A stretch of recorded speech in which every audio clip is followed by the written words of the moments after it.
Hi, everybody, and welcome to the Monday edition of Moohead Radio. How's everybody doing? I'm your host, Mr. Moohead, and for the next however long we're really up to it, we'll be talking about Northeast Ohio sports, a little bit about the Browns, but mainly about the Cavaliers.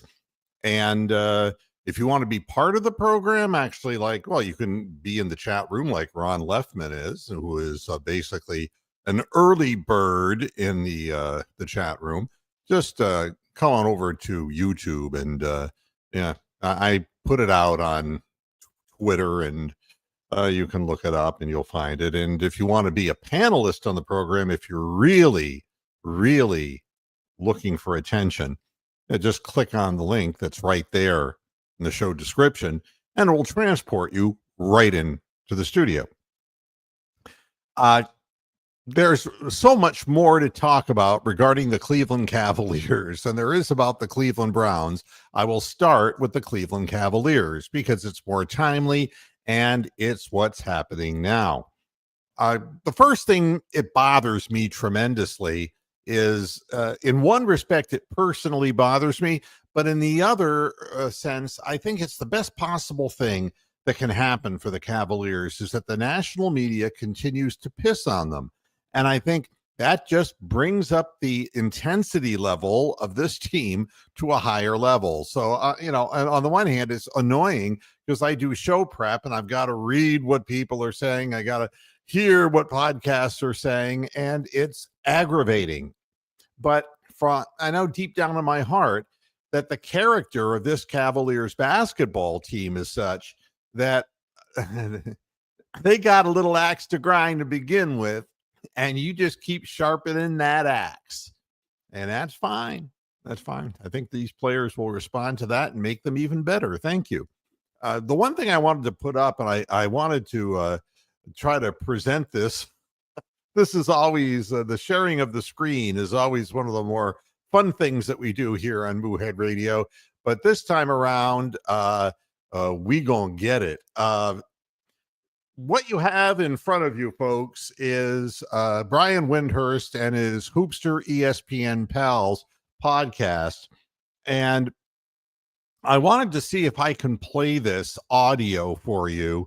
I have some of the verbalization up here, but listen to this. It's just 1 minute, but it's going to make you want to vomit. So if you've eaten recently, just take your headset off and don't listen to this. But on the other hand, if you have an empty stomach, I have a hard time, seeing as Boston was up big in both games, Well, and they're missing Porzingis and they're missing Jrue Holiday. Right. I have a hard time walking away from this weekend, which is, a good test weekend for Boston with the two big home games. I have a hard time walking away from this, changing my opinion, even though the Cavs got that win on Friday, that the Celtics remain the favorites. Yeah, I mean, it's the same thing they did a week ago today. They had a 1:00 ABC game against the Knicks. They did the exact same thing. They were up by 20-some in the first half, and then the game was down to 4 at the end of the third quarter, and they went on to win that game too. But, I mean, this is what the Celtics do, right? The Celtics do this all the time. They play around in games, and when they're locked in and engaged, they look incredible, and then they'll turn off for a while and let teams back into it. And the Cavs got away with it and were able to come back and win on Friday. But yeah, I mean, the Celtics still clearly are the best team in the East. I think, maybe, I certainly pick them to beat the Cavs. Mm-hmm. Yeah, it is just remarkable to me how stupid. And Brian Windhurst, he does this because, look, this is part of an ESPN thing, and I get it. But and he doesn't have to shoot anybody down because we know that Brian's allegiances are in Northeast Ohio. And I think that he also is very fair-minded about assessing things. But when you get Tim Bontemps going and, the rest of the round circle of the ESPN crew, you would swear to God that they're just glued to the Boston Celtics like they're God. I mean, and so much of this doesn't get listened to are heard, and I see my signal for some reason, ingestion wise, is a little weak. I hope that we survive this program because maybe the powers that be don't want me to say this shit. But I got no problem saying whatever shit there is that needs to be said. The Cavs got away with it. Like we committed some kind of a petty crime. We got away with it.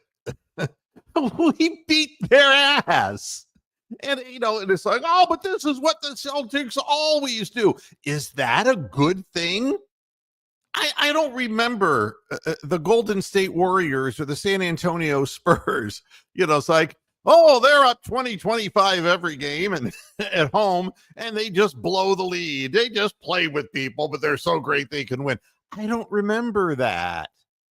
I don't remember that ever really being talked about.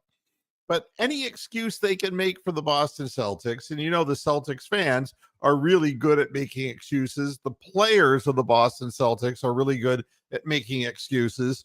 And they're a secondary city to New York City, which pisses off all the people who live in Boston. I went to school at the University of Massachusetts. I spent a lot of time in Boston, and I know what the attitudes are like of the fans there. I'll never forget what what people in Boston used to say to me? They'd say, "You're from where?" And I go, "Ohio." And they go, "Isn't that where the corn is?" I go, "No, that would be Iowa." It's like, do you have no geographical knowledge? No, because you see, the sun revolves around Boston. Didn't you know that? That's just the way Boston fans are. And it was for the hockey. It was for, and it's been that way for the Patriots. It's been, God only knows. It's a uniquely Boston thing. But at any rate, I'll take this nonsense, see if I can stop the screen. Hey, that worked really good. Today was good. And there's Tony the Calf joining me. Hey, Tony, how you doing? What's up? How's it going? I'm just talking stuff. And, this is to be expected if you're, so at any rate, so the wisdom of the ESPN, Brian Windhurst and all of his kooky friends podcast is, well, the Cavaliers got away with one there, but there's no way they're as good as the Boston Celtics.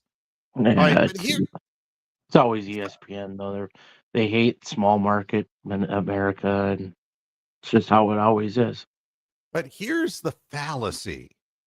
So we decided that we would fall behind by 17.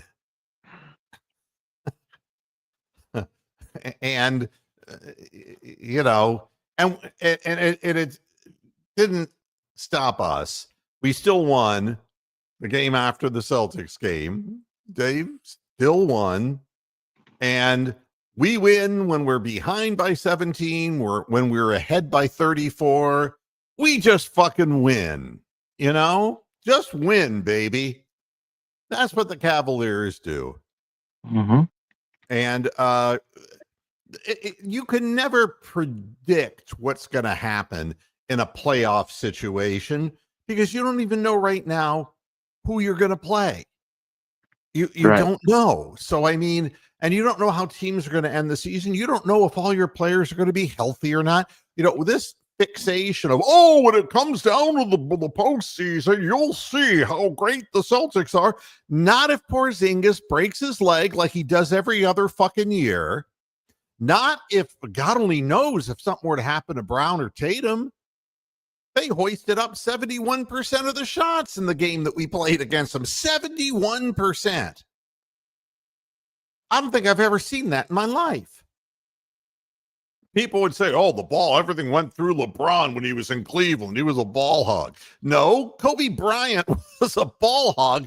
But to be honest with you, nothing compared to what I saw in the Boston game. I've never seen anything like it. People came and people went.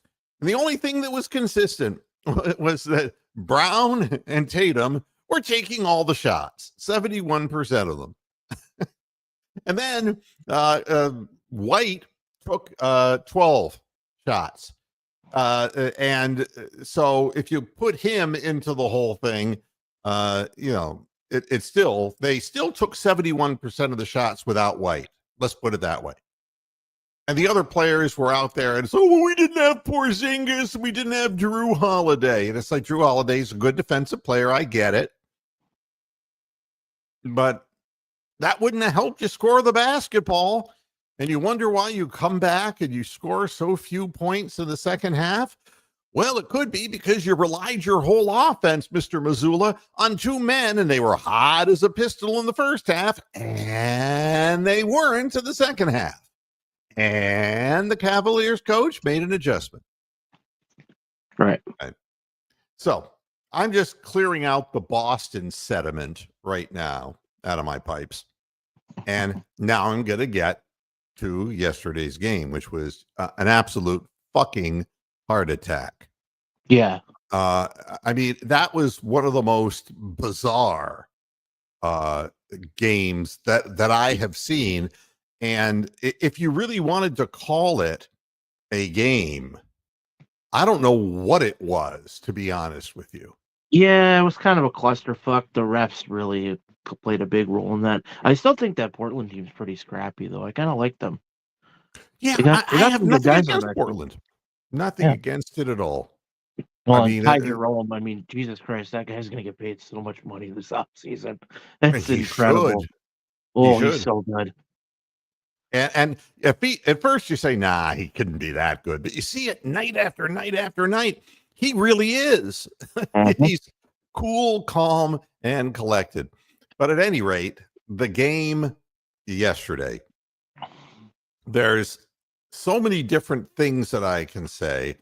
I put a post up on Twitter, and I'll see if I can retrieve my own tweet, which sometimes is not the easiest thing in the world to do. I actually should have had it up here, but if I go into my account, maybe it will allow me to do that.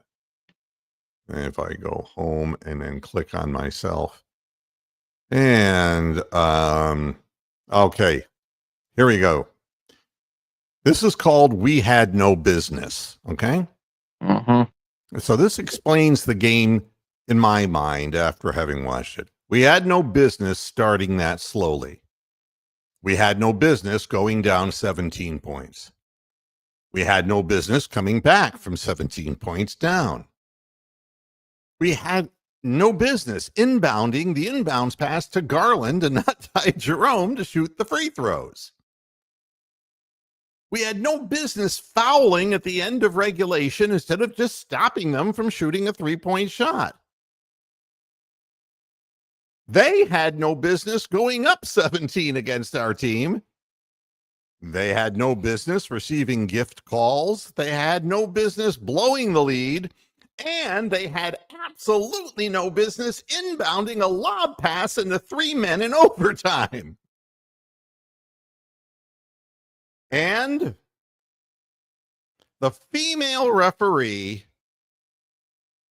what is her name? Natalie Sago, She must have been on the rag or something. has yesterday. no business being in the NBA. That's my overall overview of this basketball game, and I want to start it from the beginning.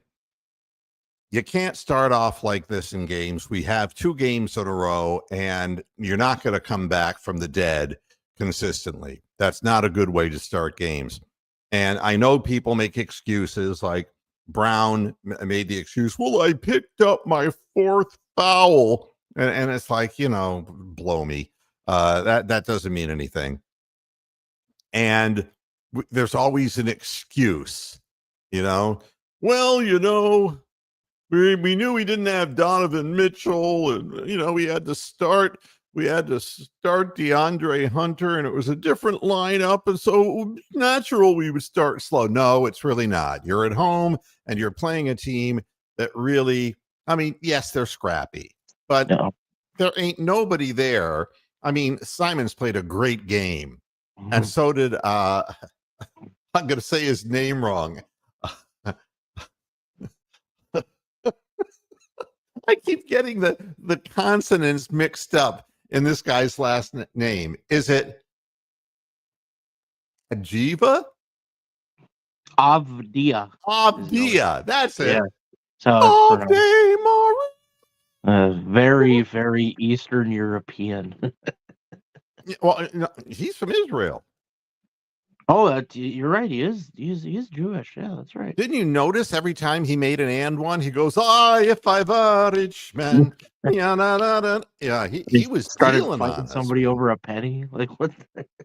A triple double. He had a hell of a basketball game, and he really was go-to in the end, which made it all the more bizarre about the It's amazing what happens when you get the fuck out of Washington D.C.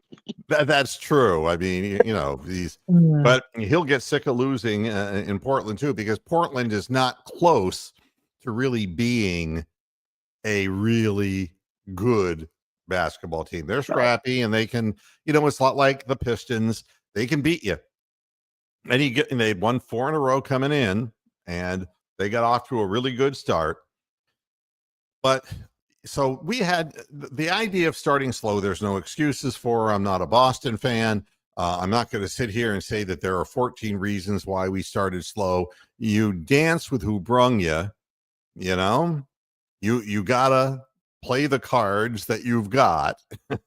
And being hurt or resting a player has nothing to do with the mentality of starting that slowly. As far as coming back from 17 points down, look, we got ourselves back in the game at the end of the second quarter, and then they ran it back up to 17 points in the third quarter. And, at that point, you're saying to yourself, we made a run, we didn't get over the hump, and but they kept chipping away. And again, a team that is below water, below 500, it isn't that they are going to, they don't know how to win. And I don't mean that in an insulting way. They just don't really know how to win. Not yet. And they're going to need some veteran assistance before they can figure that one out. So then we've already seen Darius Garland blow free throws at the end of a game that needed to be made to win the game, and he blew one again. I for the life of me, I understand, and these are the first questions that I have to Kenny Atkinson, because, and I'm not strictly, an analytics guy, but Ty Jerome is shooting over 90% from the free throw line. He has absolutely no problem. He's calm, he's cool, he's collected. And Darius was not himself. He wasn't shooting well. He was missing wide open shots. He was missing floaters. During a replay situation, he went out on the floor and was trying to shoot jump shots to try to say, can I zone this thing in? And the look on his face when he stepped up to that free throw line, I didn't like the body English either. Didn't like that body language that he had. It's like, I think I'm reliving a nightmare. And sure enough, he doinks the first one. So, if a guy's a 90, up to, I think he missed 2 free throws in the last week, but he was at 95%, Ty Jerome. But he didn't have enough attempts to qualify for being the leader in the league. And I know we just got done playing the person who had the highest percentage at the free throw line, which was like 91%. But he's right there. I don't understand why you don't get the ball in his hands. Then the thing about let's go to the free throw line and make it a free throw game by fouling and not let them get up that that 3-point shot. Well, who was on the floor who was wrecking our ass with 3-point shots? I mean, Simons hit a few. Yeah, I know Scoot Henderson hit a couple. Yeah, earlier in the game, but it wasn't like they were making a living behind the arc. Oh, I know that Tumani Kamara hit a couple, but Yeah, lefty. Yeah.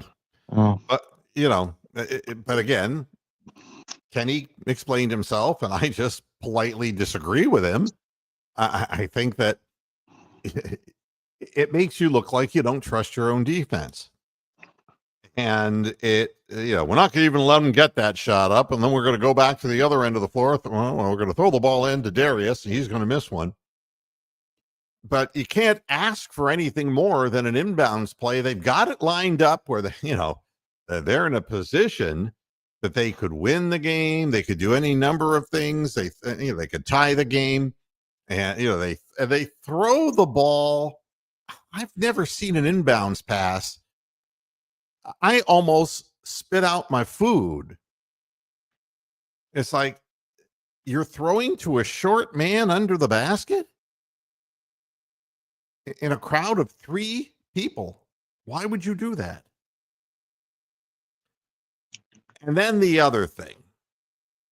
After the game, Ty Jerome called out Natalie Sago, the official. Somebody had to. right. You saw the game, Tony. I did. Watched every single minute of it.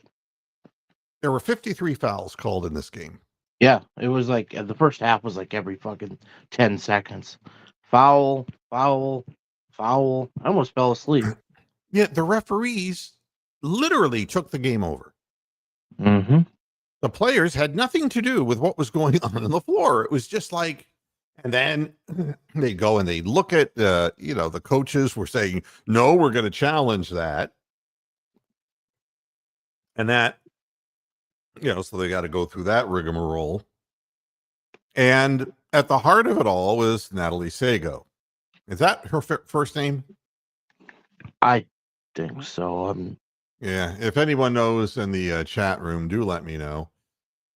All I remember is that Portland's big guy, Donovan Clingan, only played 11 minutes and fouled out. And he was a starter. Yeah. He started the game. And it's like, what the fuck are we doing here? Let him play. I mean, when you got to play something named Duop Reef, fucking 22 minutes. I mean, what the fuck? Yeah. I mean, I'm like absolutely miffed. Oh, we have the Moose coming in. Hi. Uncle. No. It's like even Evan Mobley, somewhat pedestrian game. He fouled out. He fouled out 20 points. He had 20 points. He was doing all right. But, I'll talk about that in a minute. Remind me, Tony, so I don't forget. Yeah. Because I wanted to talk about that in conjunction with this whole, I just look at the foul counts like Mobley 4, Hunter 6. Yeah. Garland 4, Strus 5. Imagine if this game had gone to double overtime and these guys started fouling out. Well, that's the first game that Mobley is fouled out of in his 3 years in the league. This is the best defensive player in the NBA. Yeah. And so the first thing I'm going to say about Ms. Sago is that she doesn't belong in the NBA. And it's not because the calls went one way or another. I'm not going to say that she was on the take. What I'm going to say is when a play transpires, guy goes to the basket and he shoots the ball and misses. The other team gets the rebound and begins to head up the court, and you blow the whistle 2 to 3 seconds after the shot misses. This happened at least 4 times in the game. Mm-hmm. And what that tells me is that she's indecisive. She had to think twice and go, oh, no, I better blow the whistle. Because when I blow the whistle, everything stops. Either she's not properly trained or she just doesn't have the wherewithal to referee. I mean, we're left with one of those two choices. Because I'm not going to say that she was paid by somebody.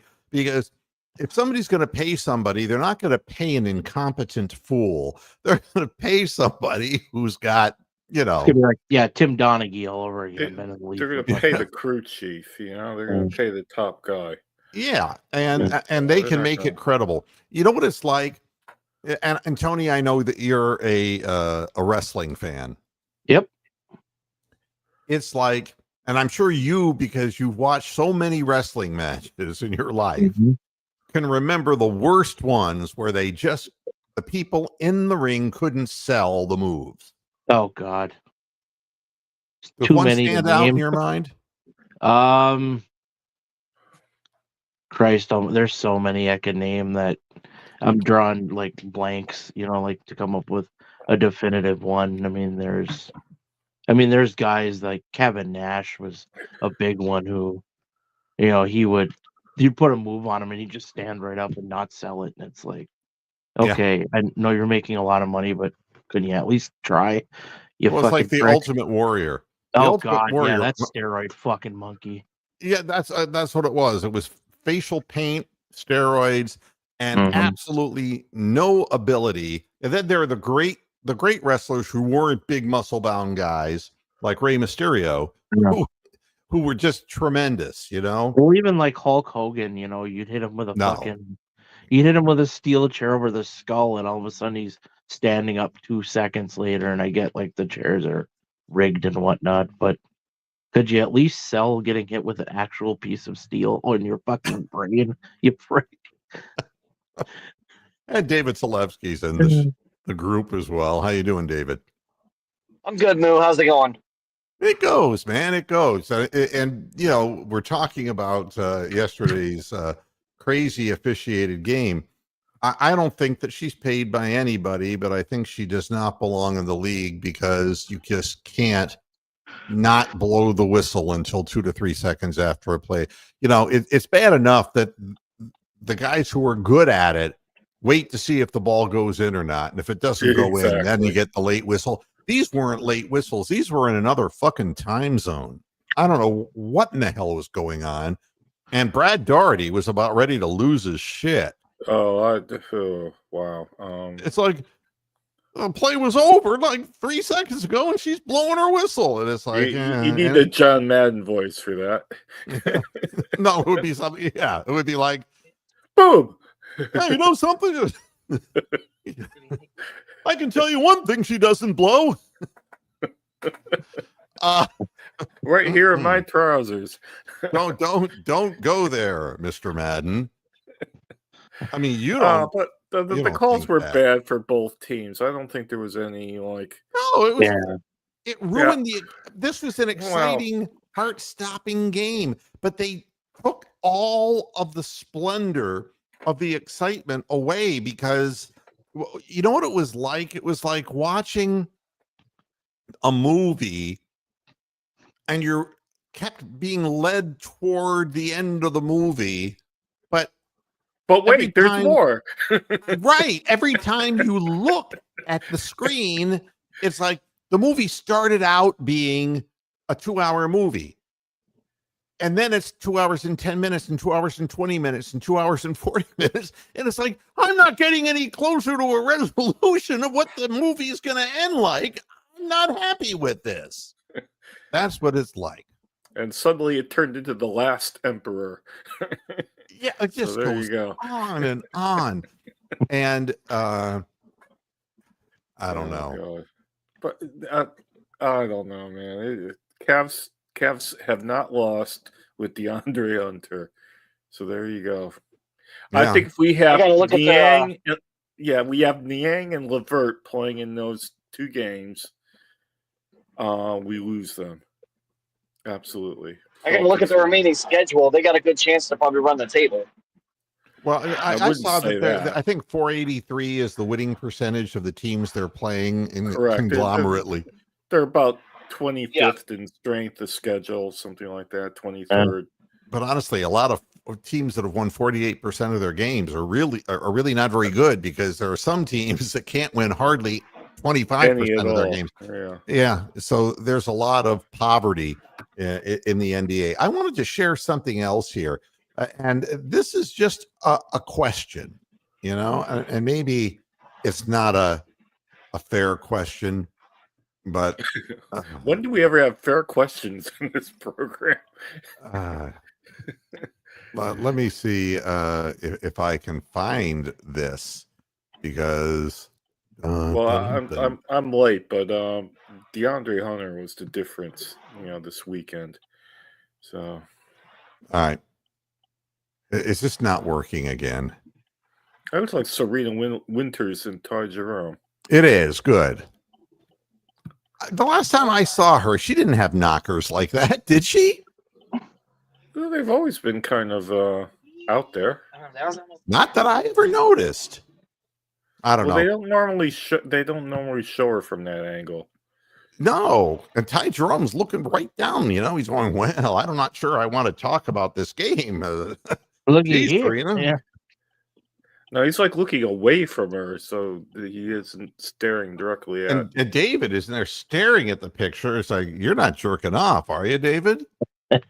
He's handling his gears. No. I think. Oh no, that's not nice. But he's got his gear knob going. Yeah. At any rate, I digress. There's really no reason for doing something like that. But actually, she came from Philadelphia. And that's where Serena Winters came from. And now she's in Cleveland, and I think they dress her all wrong. I don't like the hair pulled way back. Yeah, it makes her look like a boring librarian type thing going on. Yeah, I don't know what the story is with that, but they did the same thing to Allie Clifton. And boy, when she went out to Los Angeles, they really femmed her up. Did you notice that? Turted her up. Yeah, there you go. Well, That's not surprising. The best one of all time has got to be Allie LaForce, another Ohio girl. Yeah. So at any rate, in the end, I don't think either team got an advantage, but I think it was harder and harder to execute game plans because the game kept stopping. And it was exciting in a way. Like having a heart attack might be exciting in a certain way, but having a protracted heart attack would not particularly be exciting. And this thing was protracted out, and it just got to the point where, my God, just resolve this. Somebody win and be done with it. And it ended the way that it had ended. And the Cavaliers are a better basketball team than Portland. And right now they're a better team than Boston is too.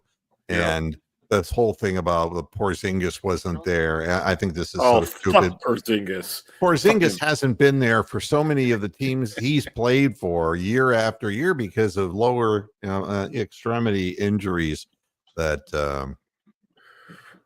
and David asked this question: why Portland has a team and Seattle lost theirs? Yeah, that's the one thing I'm wondering. I don't know. Again, Seattle really, with the exception of Sean Kemp, after that they just stopped being on the map. Maybe that had something to do with it. I don't know. The owners thought that there was a greater chance that the team would really draw them in by the gazillions in Oklahoma City. I'm trying not to laugh. Yeah. But hey, Oklahoma City's got a great team now. So that's a wonderful thing. But yeah, Ty Jerome after the game just comes right out and says, tough game on the refs, especially Natalie Sago. He's going to get fined big time for that. So what was I supposed to mention, Bronk? Fuck See, me. guys, it was about the fouls, the number of fouls, and There how was a large number of fouls. Oh, well, yeah, it was 53. We already said that. So, Mhm. All right, I guess I'm just senile like the rest of us are. Yeah, and you're wondering, I look at the demographics of Moohead Radio, and Why? what it's only like? depress yourself. It's like walking through a graveyard. Yeah, I know. You just wonder, like, we've dropped 2 viewers. I wonder if they're dead, Yeah, exactly. I mean, it is an unfortunate thing, but it's like, the age keeps getting older and older, and the younger people want something different. And too, but I anyway. I don't want to do that. I don't want to do the Twitter thing, and all these fans saying, this is a theory. Here's what the Browns should do. The Browns should trade so and so, so and so, so and so, and so and so, so they have the right to draft Cam in the first round. And then somebody else, well, you're crazy. You have to Shador. And it's people who don't know what the fuck they're talking about. And it's like, what quarterback you bring in right now? Who in the fuck is he going to throw to? It's like, well, we got Jerry Jeudy. And it's like, he's had one good year in his career. Yeah. And he's just as likely to fall off a cliff as he is to repeat that kind of a season. And then the press says, oh, the problem with the Browns isn't really that. It said they need a second and third wide receiver. And I'm going, how many fucking years have we said this? I'm not going to start talking about the Browns. I'm just pointing out what our show will not do.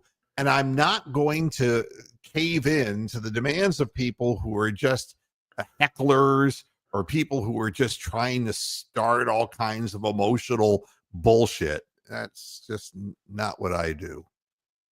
So yeah, well, all the players were upset. Ty Jerome was just blunt about it, and I like him. The thing is, I haven't even mentioned DeAndre Hunter, and honestly, you see what the dilemma is. It's like the guy scores 32 points, and he started, and he didn't get started until he came off the bench. He seems to be a fire plug off the bench, and to be honest, when he's on the floor, with Ty Jerome, it looks pretty good. And you can always put him in at the end of the game when you need offense. He's got a pretty face-up shot. And oh God, he looks so good out there. I mean, there was no reason for me to really scout him because you couldn't get me to watch the Hawks if you paid me that old scrubby-haired Trae Young. I'm not going to watch that. Honest to God. God, get a perm. Do something. Change your look. Change your attitude. The Hawks do nothing for me, so I didn't know much about him. And so, it's like, let's see if this guy really has what they say. And I want to see the 7'2" wingspan, but he's showing me the fadeaway, and he gets separation and he knocks it down. He's 57% from three and 51% from the floor. I mean, yeah. I'm not going to say he's going to continue shooting those kind of numbers, but he has the ability to get his shot over the person who is guarding him because he's got long arms and he has the separation move. He can spot up and shoot the ball. And how about the big shot that Max Strus hit from the corner? Correct. And he sometimes looks like Yosemite Sam. These are all old cartoon references and shit like that. He looks like there are games where Strus comes out, and if he hits his first shot or two, exactly. We're in the money. We've talked about this before. He's either hot right out of the chute, or he is useless for bipolar man. But in this instance, they threw it to him in the corner, and he didn't hesitate, and he drilled it. It is great to see the guys have that kind of confidence, because the only one who didn't was Darius Garland, who became passive and afraid to shoot the ball because he couldn't hit anything. Well, now, that wouldn't have stopped, Spider. It wouldn't have stopped Donovan Mitchell. Well, I don't know whether you talked about this earlier, but the Celtics game and the Hawks game, the problems we had were the defense by Allen and Garland. The other teams were attacking them with their best players, and that's why they both had -20s on both games. And I don't know what you really do about that. it's obviously a strategy the league's going to do, like put Jason Tatum, try to switch him on to Jared Allen and watch him blow by him and score all Well, the that's time. it. What's happened is they were pulling Jared Allen 22 feet from the basket. Exactly. And just going around him. That. Yeah, we can't win when that happens. Well, and I don't think there's any, if you put Kristaps Porzingis out there, it would actually blow by him. I mean, exactly. if you put, I'm just thinking of all the people, Jokic, if you put him out there, they blow around him. I mean, I don't know what the answer is. I'm just saying what the problem is, and I can't figure. I mean, the actor he does the best he can with his rotations, I think, and we're winning. So, but there's obviously areas that other teams can attack us on. And so far, we've made adjustments to every one of them, and the biggest adjustment that we made to the Jared Allen issue, when he's not able to get rebounds because they're bringing him away from the basket. Correct. And he gets frustrated and becomes a little bit passive playing all the way outside like that. You play DeAndre Hunter. I mean, now you've got a guy who has long enough arms to get rebounds, long enough arms to play defense, and can move his feet, and he can score points from all over the court. Well, how long yesterday was he playing at the 5? And it was right at the crucial point where we were down like 18 with 1 minute to go in the third quarter, and we just suddenly started hitting 3-pointers. I mean, I think Hunter was at the 5 at that point. Yeah, so, I mean, he went with a smaller lineup, but sometimes you have teams out west that push the ball, and this is the way it is, and it's no rap on Jared Allen because there is no big man. Exactly. I mean, it's not like Evan Mobley is blocking shots from 23 feet away from the basket. Let's be clear about where the dirty work is done, and it's done around the rim. Yeah, you pull him out of the restricted area, and he loses his effectiveness. And here's another thing I noticed about the play that Evan Mobley fouled out on. And I'm seeing more and more of this in the league, and I think the league needs to do something about it. They have a rule that they're enforcing now on closeouts, on closeouts. I mean, you have to have people, get their feet down.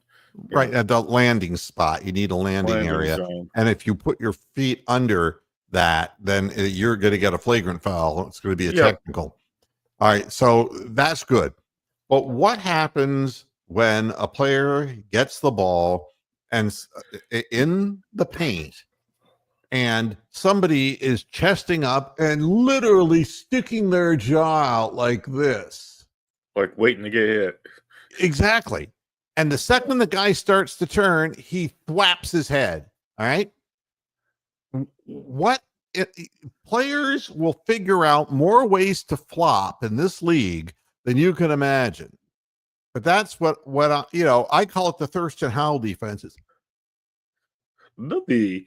I'm just going to stick my chin out here. I mean, what in the world can you do? If your back is to the basket, you have to turn to shoot. Now, I'm not going to tell you that it wasn't a foul because it was a foul on Mobley. Because when you do it with your elbow, unless you're on the Boston Celtics, if you're the Celtics, you can get away with. Or if you're Sengun for the Rockets, then you can get away with that. But that shit has to stop. If you're going to play a man that tight, then you have to figure there's going to be body contact. And it's not up to the offensive player to not make an offensive move and go to the basket. And I'm just seeing more and more of this. And I think eventually they got to start calling some flops on these things because in some instances, they're not even hitting people, but they're pressed up against them. And the second they feel the guy moving, they move just enough away and snap their head back and fall down. Well, at some point, somebody is going to get hurt, but it's not going to be the way you think they're going to get hurt. Yeah. They're going to flop on somebody's ankle or something. Or there's always Natalie Sago who can just blow the whistle 3 seconds late. And I'm not going to get off her case because I'm all for equal opportunity. Okay. But equal opportunity doesn't mean Clarence Thomas should be on the Supreme Court. Okay. If you can't find a more qualified African-American man of any beliefs, conservative, liberal, whatever, if you can't find a better hire, if you're looking to promote somebody who is an African American, you know what that does? It makes people who are truly qualified sick to their stomachs. There has to be a woman better than Doris Burke.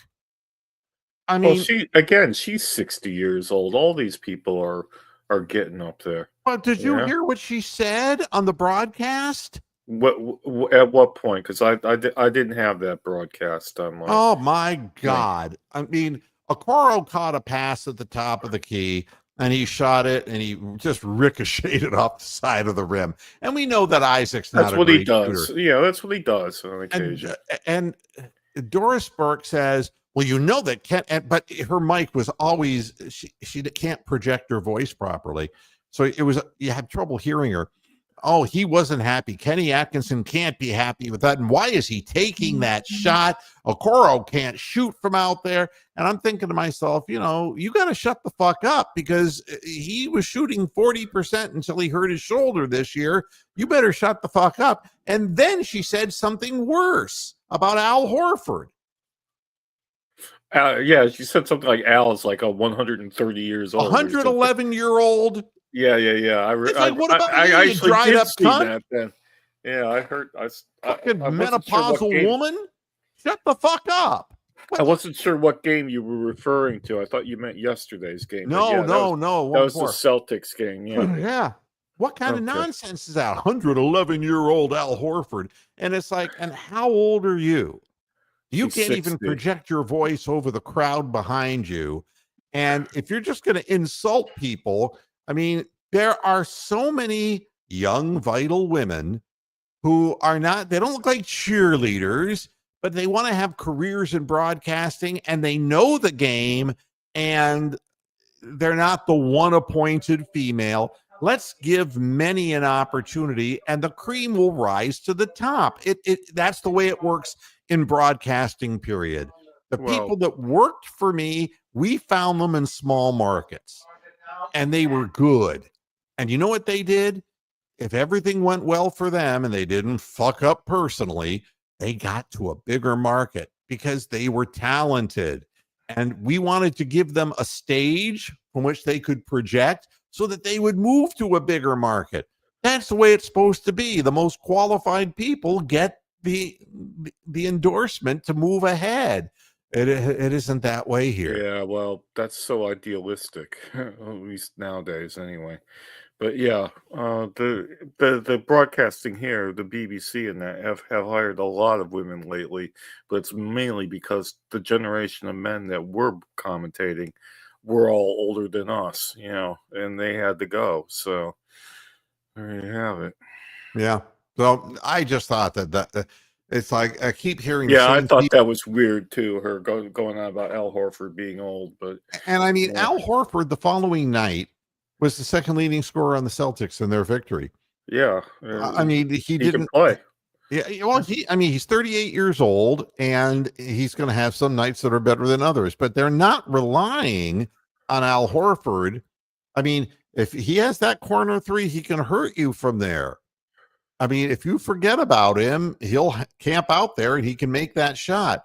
But you saw what happens if he tried to back somebody down. He doesn't have the hops anymore, and he was never a quick kind of guy. He's had a very, very respectable career. But Boston's problem is not Al Horford. Boston's problem is Mazzulla, the coach, who's comfortable allowing his two stars to hog the ball. Correct. Yeah, they can't do it. Yeah, they weren't sharing the ball. I mean, I watched the Celtics Denver game, which was the game before the Cavs and Hawks game, and Denver just seems so slow in comparison to the Celtics, and the Cavs are quicker than the Celtics.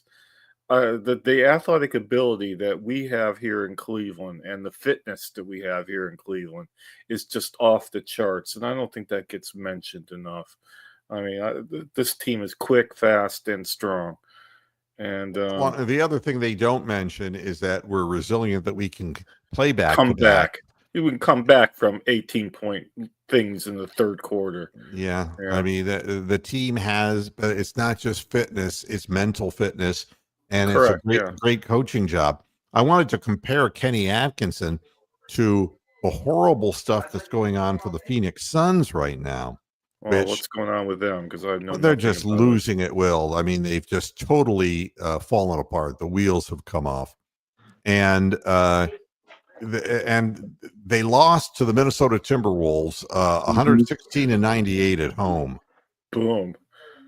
And Kevin Durant said, "We embarrassed the fans. We embarrassed ourselves the way we play. I want us to be better." Now, I have an idea, because they're questioning, what can a team like this do? I mean, they've got Durant, they've got Devin Booker, and they've got Bradley Beal, right? Now, I mean, that's not a bad group of players. Bradley Beal, granted, is past his prime. Devin Booker has become a real question mark as far as his desire to play the game. And Durant is also on the other side of his career. I mean, this is a lineup that is a win now proposition, but they brought in Budenholzer as the coach, who we know was more interested in chasing women between the ages of 45 or 40 and 55. And he wanted to go to fertile ground so he can flirt with women. And I'm not making this up. This was at the top of his wish list. And it shows the way he's coaching this team. I've never seen a laissez-faire, hands-off, I don't have anything to do with this attitude from a head coach. He's just lost. I mean, they are, they started the season 8-1, but their record since is 20-31. And, here's his quote: "We've got to go on a run, but it's got to start," Budenholzer said. "There's no doubt the standings, the circumstances that we're in, there's an awareness, and we've got to do something to change them." And he didn't have a fucking clue what that is. Wow. Yeah. So we used to be the team where it's like, well, what are our coaches doing here? Why is Stefanski calling another, jet sweep? Why? It's 4th and 1 and he's going backwards. Well, now you see it doesn't happen in just Cleveland. And we have a coach in Cleveland now, even though I am questioning why in the hell you kept fouling at the end of the game, and, why you inbounded the ball to Darius Garland. But be that as it may, you got confidence in your players. I know what the answer is. I disagree with the strategy, but it's all right because we're winning. But too often we had to deal with, like Beeline. Remember when he was? Oh God! It's like, well, the worst one's probably Byron Scott, but anyway. Well, yeah. Well, Byron Scott at least had, who was the guy they brought in from Israel? Why am I David Blatt? David Blatt. Yeah. Yeah. My goodness.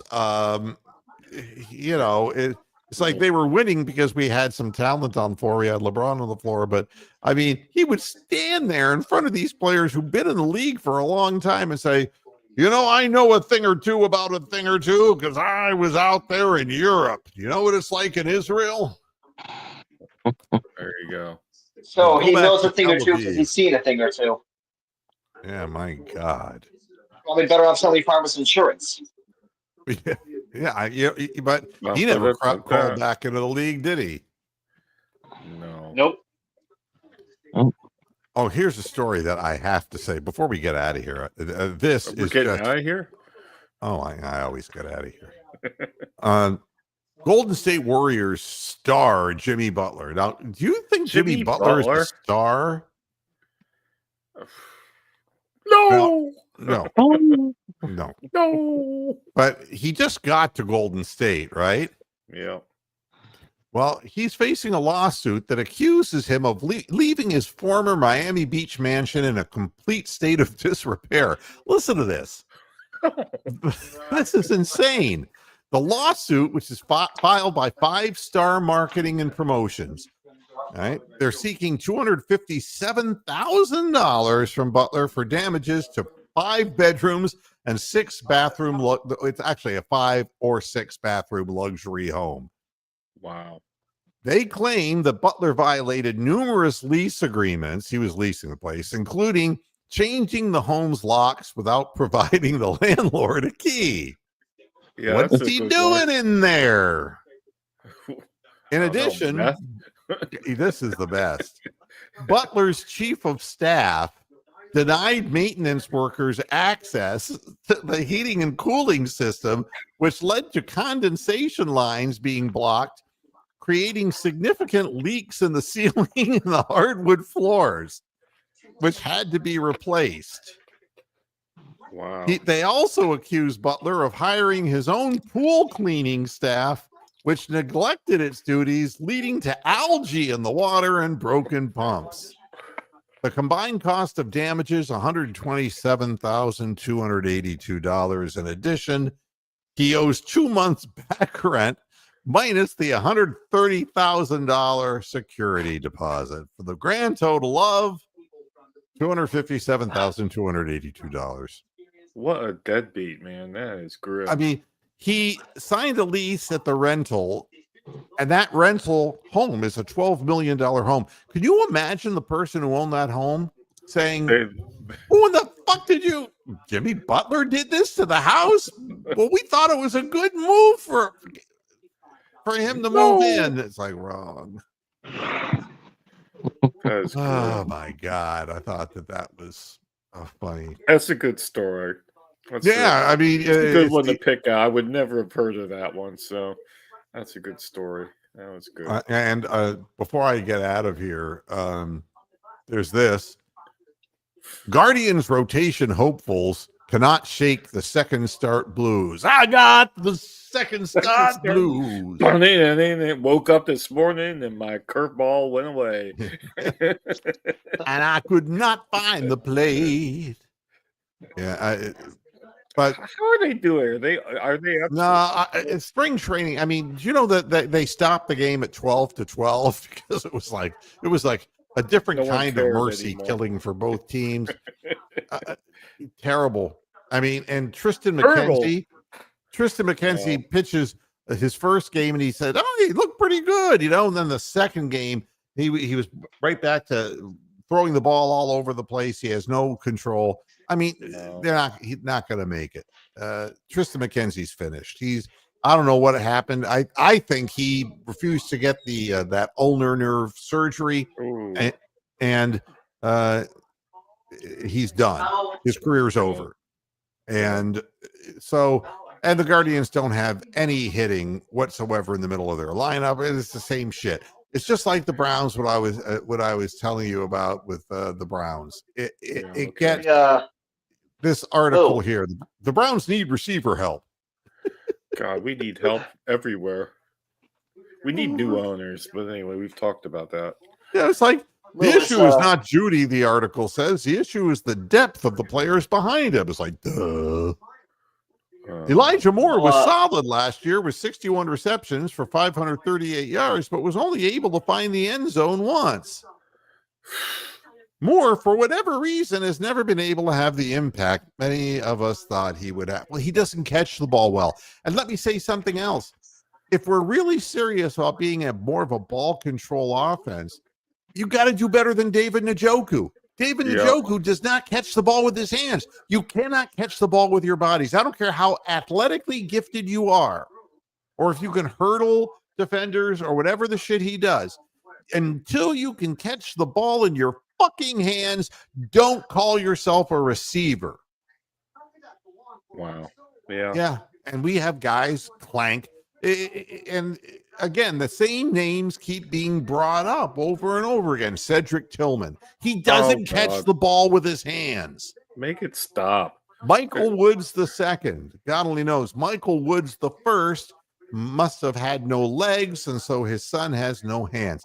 David We'd be Bell, better off with James Woods. Yeah. Yeah, I mean, David Bell is slower than Corky.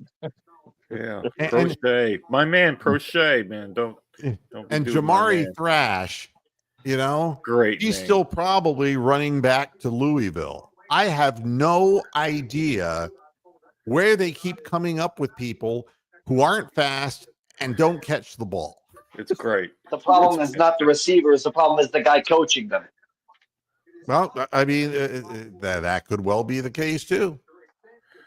So this article goes on to say, here's some wide receivers we can get out of this draft, No. and it's all people where it's like, the one guy that they're talking about here is Luther Burden from Missouri. And listen to this. The key area of growth will be developing a complete route tree. A complete route tree. Yeah. Yeah, that means he doesn't know how to run a fucking pattern. All right, next. Then you have Emeka Egbuka from Ohio State. Look, Emeka, fast. yeah. He's had, but he's going to go in the first round. But he's an extremely polished receiver. But the biggest area of improvement for him will be short area quickness and change of direction, which is going to be imperative in this offense because we're not going to have time to throw the football down the field. Yeah, he's never going to be open. Okay, are we still? Can I go back to the Cavaliers? Or are you yes, go right ahead. I just wanted to make a comment about the March schedule of the Cavaliers, and this will just make it easier for everyone. If you want to know when the games are, they play every fucking Sunday, they play every fucking Tuesday, and they play every fucking Friday in March. And then there's the odd back-to-backs that either are on a Wednesday, the Tuesday, Wednesday, or a Thursday, Friday. So they got 3 back-to-back. So Sunday, Tuesday, and fucking Friday, they play. They had just a massive amount of games coming up. So we'll see how fit we are. By the time it's all over, we got the Bulls tomorrow. But it's going to be like this for everybody because everybody has at this point played the same number of games, and I have the same number left to play. Exactly. So, well, we have to be playing somebody, so yeah, they are playing the same number of games. But so we got 3 back-to-backs in this month. The best game to watch tonight is going to be Houston at Oklahoma City. That'll be a good game to watch. And, Detroit will be at Utah if you want to see JB yelling at the officials. That's cool. And tomorrow, we're at Chicago at 8:00. That Rocket Thunder game is NBA TV tonight. So that's going to be TV. Hey, look how many games the Cavaliers have been playing on national TV, and they still end up with Doris Burke bitching and the gambling for winning the championship. And the ESPN fucking roundtable. ESPN roundtable. And the back-to-back, it's Miami at Cleveland. So Tuesday and Wednesday, we're going to be in action. Yeah. So, and then we'll play again on Friday. Somebody. Right. And at Charlotte. And Michael Jordan's a real winner, isn't he? Michael Jordan. I think he sold the team, didn't he? Yeah. Is he still? What does he do now? What does he do now? I only remember him from Charlotte now. I don't even care about dealerships. I think he's probably drug dealerships or cars. Dealerships. I don't know. Cars. He's probably hanging out at dealerships or something. Guess how old he is? Michael Jordan? Yeah. 56. No. How old is he? He's in his 60s, I believe. He's 62. Yep. Oh, that's good for him. He's gambling somewhere. Still as big a prick as he always was. Now, Cleveland at Milwaukee on March 9th. That's a game. Cleveland at Milwaukee. We'll be hearing it again. There's no way that they're as good as Milwaukee, and we'll be happy to go on the road. Play Team Haslam. It's the Cavs versus the Haslams. Yeah. It's interesting. I think a lot of former athletes like to get into selling car dealerships because up here we had, I think it was Mike Pruitt used to own a Honda dealership. Oh, really? Yes, it was Rick Case originally, and then he bought it over from him, and I guess. I remember. Oh, wow. I didn't know. So Rick, it's not Rick. I noticed there is no Rick Case anymore, is there? He's probably dead. Who knows? He is dead. The name, you'd think the name would have some marketing. They were constantly screaming at you on the radio. No, that's the other guy. That's Liberty Ford. Liberty. Liberty's in Shaker Heights. Vermilion. Jordan was 206 years old. That's probably about right. They're still waiting for 260 years to win something in Charlotte. It's just terrible being a sports franchise in that town. My goodness. Wow. There ain't no winning in that town. And I've been in Charlotte, and it's a nice town. Don't get me wrong. I enjoyed, I only lived about 2 hours away, for when I was up in South Carolina. Just cruise on over, a nice town. But man, they've just had no luck. Wow. Oh, it was a Monty Python reference. What movie was the Monty? Was that from the movie or from their television program? That's from the TV show, I think. Well, I don't remember that quote. Yeah. So at any rate, I've said what I've had to say, and I'm going to jump into a shower now because you need a shower after this program. I've definitely earned it. And Stay Puff Daddy behind me, he says so long. And David, thank you. Moose, thank you. Tony, thank you. And to people in the chat room, all you octogenarians who continue listening to Moohead Radio, thank you. I appreciate it. Everybody take care, and I'll be back again on Friday. Until then, go Cavs. Let them know. 2 more wins. 52-10.